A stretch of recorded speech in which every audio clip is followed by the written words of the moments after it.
अस्सलाम वालेकुम। आज हम देखेंगे कि एज अ बिगनर हमारी ट्रेडिंग स्ट्रेटजी क्या होनी चाहिए। आप ये चीज़ पहले अपने दिमाग में बैठा लें कि अगर आप कहीं से भी ये सुनकर आ रहे हैं कि साइकोलॉजी 90% डिपेंड करती है और टेक्निकल एनालिसिस सिर्फ 10% डिपेंड करते हैं, तो ऐसा बिल्कुल भी नहीं है। 50% आपकी साइकोलॉजी डिपेंड करती है और 50% ही आपके टेक्निकल एनालिसिस डिपेंड कर रहे होते हैं आपकी ट्रेड्स पर। अगर आपको सपोर्ट और रेजिस्टेंस का ही नहीं पता, आप रेजिस्टेंस पे बाय करें और सपोर्ट पे सेल करें और आप कह रहे हैं कि मेरी साइकोलॉजी तो बहुत ज़्यादा स्ट्रॉन्ग है पर मैं प्रॉफिटेबल ट्रेड्स नहीं कर पा रहा, साइकोलॉजी भी उतनी ही डिपेंड करी होती है और आपका टेक्निकल एनालिसिस भी उतना ही आपकी ट्रेड्स पे डिपेंड कर रहा होता है। और आपको पहले से ही ट्रेड लेने से आपका एसएल पता होना चाहिए, आपको पता होना चाहिए कि आपने रिस्क कितना लिया हुआ है और आपका रिवॉर्ड क्या है। कम से कम आपने 1:2 का रिवॉर्ड रखना है। 1% आपका रिस्क होना चाहिए और 2% आपका रिवॉर्ड होना चाहिए।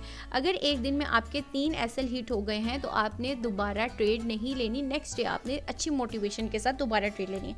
अगर आपके 2 या 3 एक दिन में एसएल हिट हो जाते हैं, कभी मार्केट जो है वो मैनिपुलेट करी होती है, तो आपकी जो ट्रेड्स होती हैं वो प्रॉपर्ली आपकी अकॉर्डिंगली नहीं जा रही होती, जबकि आपका टीए भी ठीक होता है, आपकी साइकोलॉजी भी स्ट्रांग होती है। तो ऐसे में आपने 2 से 3 एसएल लगने के बाद ट्रेड नहीं लेनी, क्योंकि इससे हमारी साइकोलॉजी डिस्टर्ब होती है और हम अपना एसएल रिकवर करने के चक्कर में बहुत ज़्यादा लॉस कर देते हैं। और आपके पास आपका परफेक्ट जोन होना चाहिए जिस पे आपने स्ट्रक रहना है। 2 से ज़्यादा रीजंस होनी चाहिए, 3 कंफर्मेशन होनी चाहिए आपके पास कि आप ये ट्रेड क्यों लेना चाह रहे हैं, इसके पीछे क्या रीज़न है। आपके पास आपका लॉन्ग टर्म गोल होना चाहिए, ये नहीं कि आप आज मैंने $10 प्रॉफिट करना है और कल मैंने $20 प्रॉफिट करना है, परसों मैंने $30 प्रॉफिट करना है। ऐसा नहीं होता।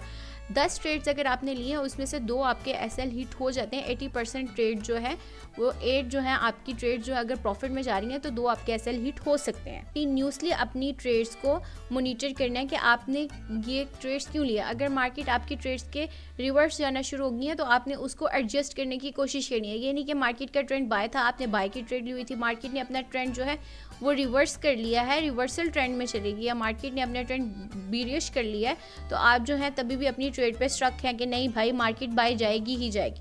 अगर आपको वहाँ से इंडिकेशन मिल रही है कि मार्केट ने यहाँ से सेल जाना शुरू कर दिया, मार्केट ने अपना ट्रेंड चेंज कर लिया है, तो आपने अपनी ट्रेड्स को उसके अकॉर्डिंगली एडजस्ट करना है। और आपके पास एक लॉन्ग टर्म प्लान होना चाहिए। आपने ये नहीं देखना कि मैंने एक दिन में कितना प्रॉफिट किया, आपने at the end of the month देखना है कि आपकी ट्रेड कितनी सक्सेसफुल रही है और कितना आपने लॉस किया। आपकी स्ट्रेटजी अच्छी है या आपको अपनी स्ट्रेटजी थोड़ी सी चेंज करने की ज़रूरत है।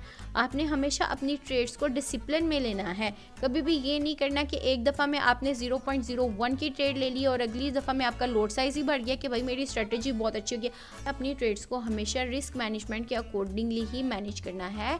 अगर आपके पास $100 का अकाउंट है तो आपने $100 के अकॉर्डिंगली ही अपना लोड साइज़ रखना है और उसके अकॉर्डिंगली ही अपने रिस्क को मैनेज करना है। नेक्स्ट वीडियो में इंशाल्लाह ताला मैं आपको बता दूंगी कि आपके पास अगर $100 का है तो आपने कितना लोड साइज़ रखना है, और अगर आपके पास $500 का है तो आपको कितना अकाउंट साइज़ के अकॉर्डिंगली लोड साइज़ अपना रखना चाहिए। लोड साइज़ अकाउंट साइज़ के अकॉर्डिंगली होगा तभी आप प्रॉफिटेबल ट्रेड कर सकते हैं। अगर आपका जो अकाउंट है उसकी इक्विटी $100 है और आप 0.5 की लोड ले रहे हैं, एक दफ़ा में भी अगर आपका एसएल हिट हो गया, अगर फॉर एग्जांपल आपने पहली ट्रेड ही लिया 0.05 से और आपका पहले ही एसएल हिट हो गया, तो आप उसकी रिकवरी आपके लिए थोड़ी सी मुश्किल हो जाएगी। इसलिए आप